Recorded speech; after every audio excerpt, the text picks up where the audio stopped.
Rain poured hard against the small house that night, washing the porch steps in silver streaks. 15-year-old Sarah stood there, shivering, her backpack clutched to her chest.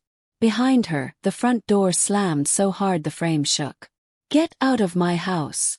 I don't need a sick daughter," her father shouted from inside. The sound of the lock turning echoed through the storm.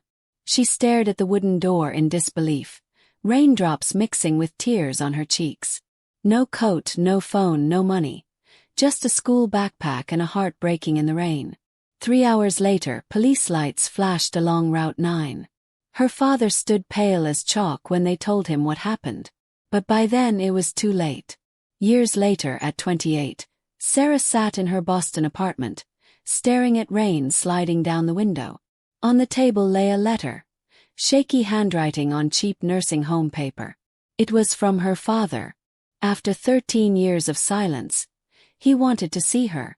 Said he was dying. Said he was sorry. Sarah's hands trembled as she looked out at the storm, the same kind that had changed everything. That night in 2011 was burned into her memory. She'd come home from school happy, proud of her test results. Her backpack was heavy with books, her head full of teenage dreams. The smell of dinner still lingered faintly from the kitchen, but something was off. Her father stood in the living room, face red as fire, eyes full of rage. In one hand he held a wad of cash. In the other, empty pill bottles. "You've been stealing from me," he yelled. Her older sister Kate stood nearby, pretending to cry, pretending to be the heartbroken sister who discovered her sibling's dark secret. "Dad, I didn't," Sarah said, her voice shaking. "I don't even know what you're talking about." But her father wasn't listening. Kate stepped forward, tears glistening under the living room light. "I didn't want to tell you," she said softly. "But I had to. She's been buying pills, hiding them in her room." Sarah froze. Her eyes met her sister's for 1 second, and she saw it. That tiny flicker of triumph. Kate wasn't crying out of pain. She was smiling on the inside. Their stepmother, Joan, stood at the kitchen door, arms crossed, saying nothing. Her father's voice rose higher. "You've disgraced this family."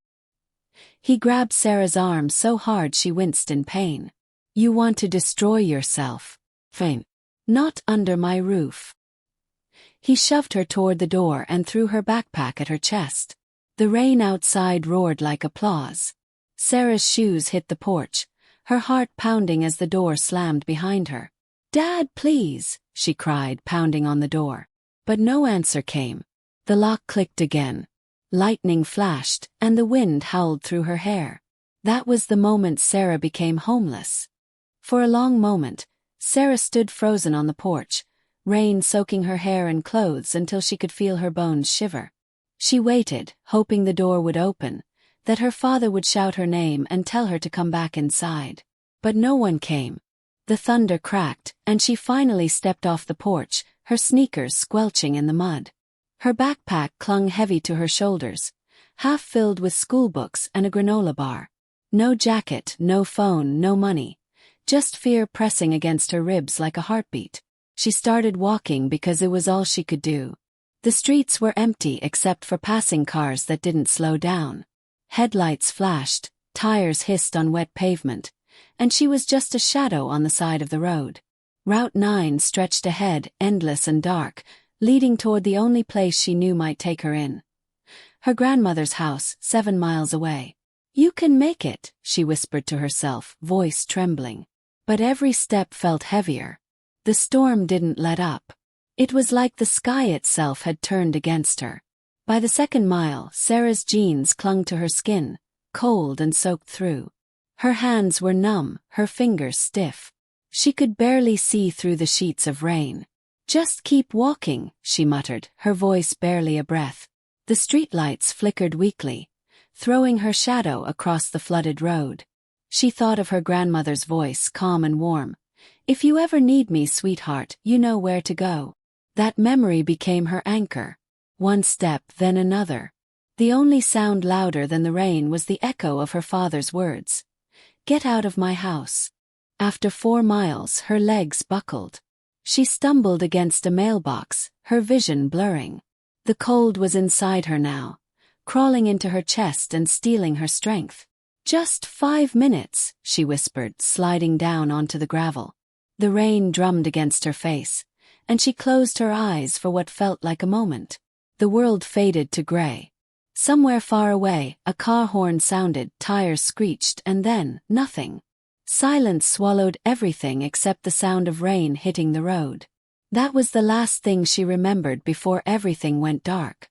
3 hours later, blue and red lights flashed across Route 9. Officer Daniels crouched beside the unconscious girl wrapped in a silver emergency blanket. A retired social worker named Gloria Harris stood nearby, her umbrella trembling in the wind. She was the one who had stopped her car and called 911. "She was just lying there," Gloria said softly. "No coat, no phone, she's lucky I found her." As the ambulance doors closed, the officer radioed in. "Notify her father," he said. "We've found the girl." But when her father got the call, his face turned the color of snow. When Sarah woke up, the room was too bright. The smell of antiseptic filled her nose, and something beeping near her ear reminded her she was still alive. Her throat ached, her skin burned with cold, and a blanket covered her up to her chin. A woman with gray hair and calm eyes sat beside the bed, reading a paperback novel. "You're safe now," she said gently when she noticed Sarah stirring. "My name's Gloria. You gave us quite a scare out there." Sarah blinked, confused. "Where am I?" "County Hospital," Gloria replied.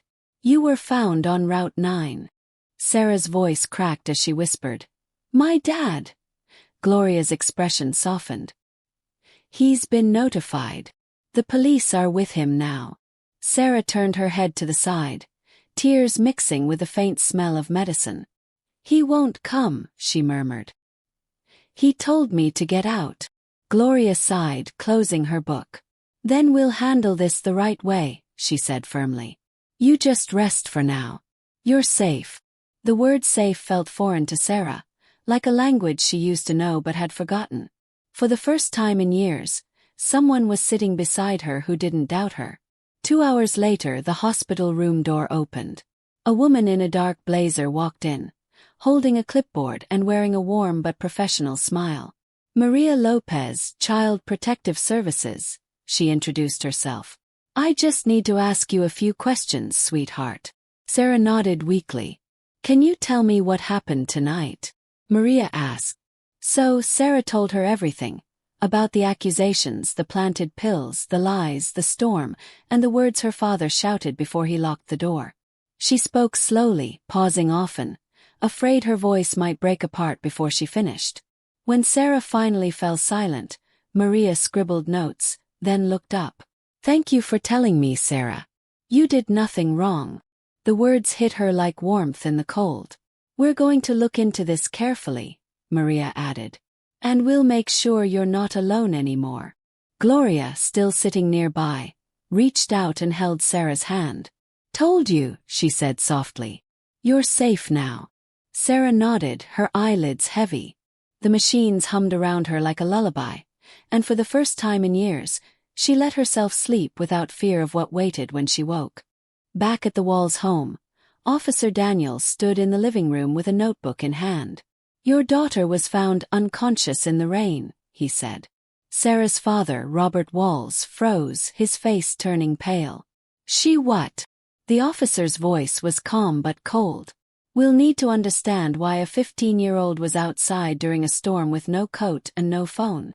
Robert stammered, trying to explain, waving his hands toward the evidence his older daughter, Kate, had shown him. "She's been stealing. I had proof." Daniels raised an eyebrow. "Then you'll bring that proof to the hospital." At the hospital, Robert arrived with Kate close behind him.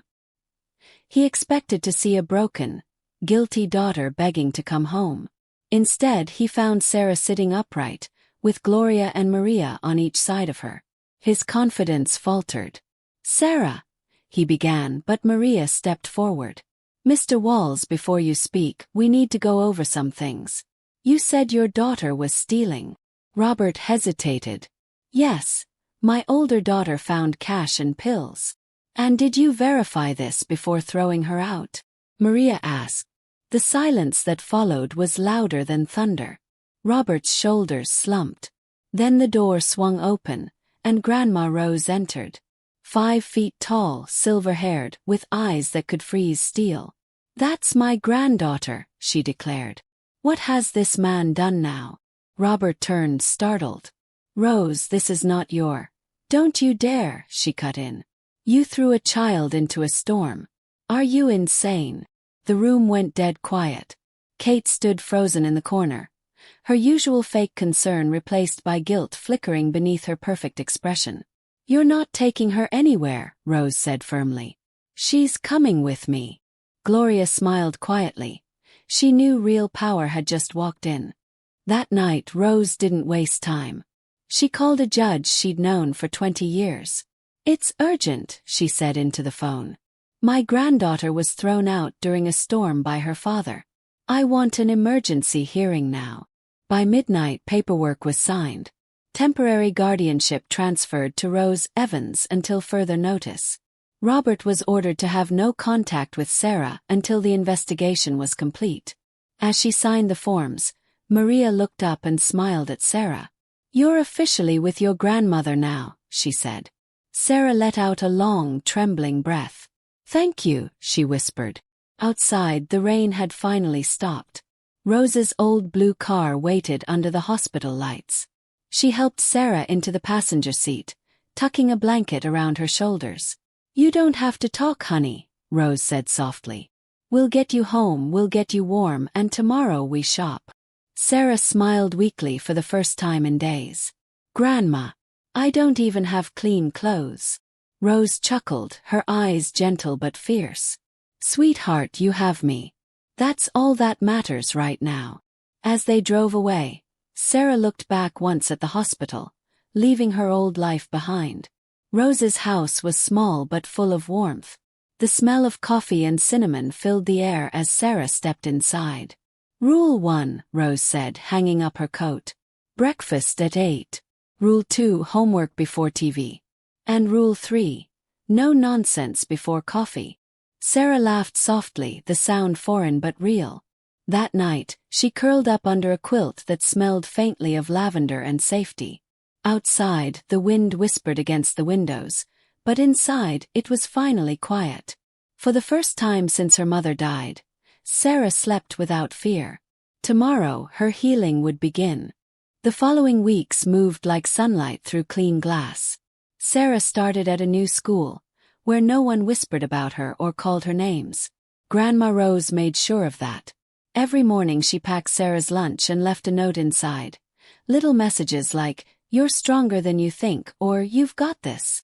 It became their quiet ritual. Meanwhile, Maria from Child Services dug into the so-called evidence Robert and Kate had presented. Every time she checked a fact, something didn't add up. She began to suspect that the story wasn't just wrong, it was built on lies.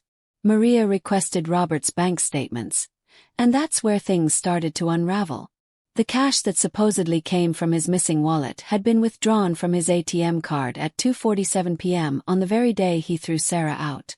But at that exact time, Sarah had been sitting in her chemistry class. Her attendance confirmed by 30 students and a teacher's roll call. Security footage from the ATM told the rest of the story. It wasn't Sarah on the camera. It was Kate, wearing the same jacket she'd worn that morning, withdrawing the money herself. Maria called the pharmacy next. The pill bottles planted in Sarah's closet belonged to Kate's boyfriend, Trent Barker. He'd filled that prescription just 3 weeks earlier. When asked about the pills, Trent claimed they'd been stolen from his car. But the report he filed was dated 3 days after Sarah was kicked out. It was a perfect lie, almost. Maria could see right through it. She wrote in her notes, "Theft reported to match false evidence timeline. Intentional cover-up." Each discovery pulled another thread loose. The truth was crawling out, piece by piece, refusing to stay buried. Then came the phone. The burner phone with fake text messages from a dealer. Maria traced it to a convenience store 2 blocks from Kate's gym. Security footage showed Kate herself buying it, her white sedan visible through the window, the same car with a dented bumper from last summer. The investigation became a storm of its own. Every receipt, every timestamp, every lie pointed back to the golden child. When Maria presented her findings to Grandma Rose, the older woman just folded her arms and said, "Good. Let's finish this." And finish it she did. Rose contacted her friend Leonard Grant, an old family lawyer who'd known Sarah's late mother. Leonard filed for permanent guardianship and prepared a civil suit against Kate for fraud and emotional harm.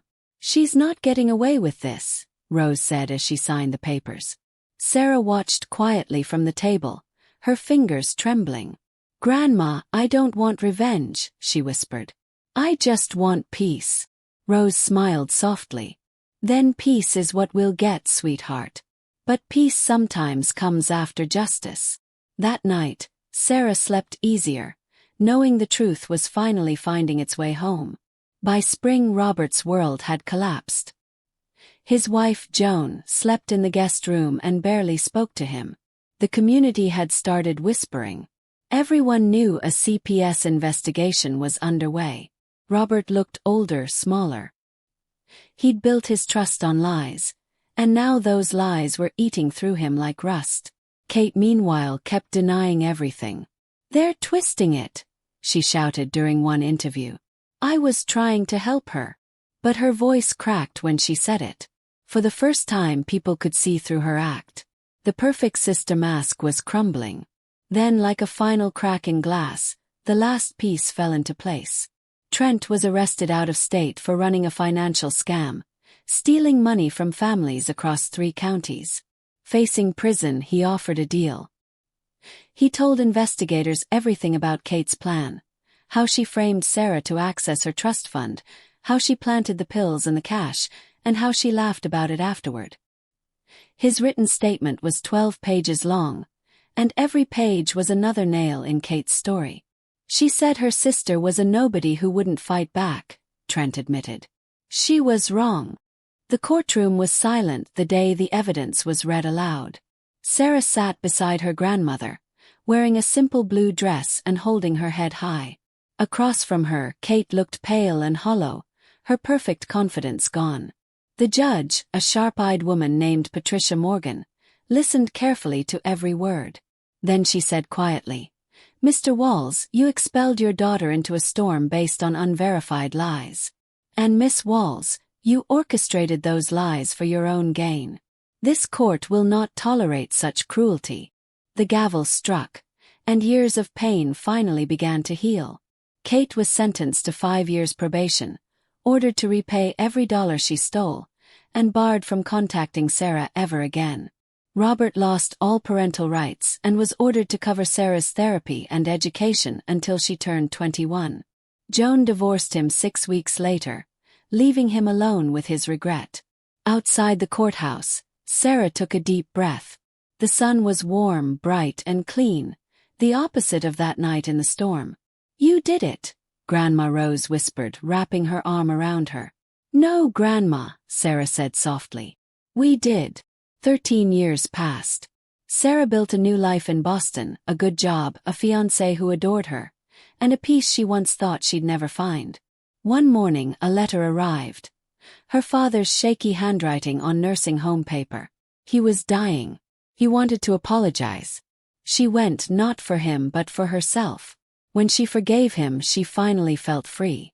Outside the nursing home, the October air was bright and warm, the same month she'd once walked through rain and betrayal. She looked up, smiled, and whispered, "Some storms don't destroy you. They just show you where home really is."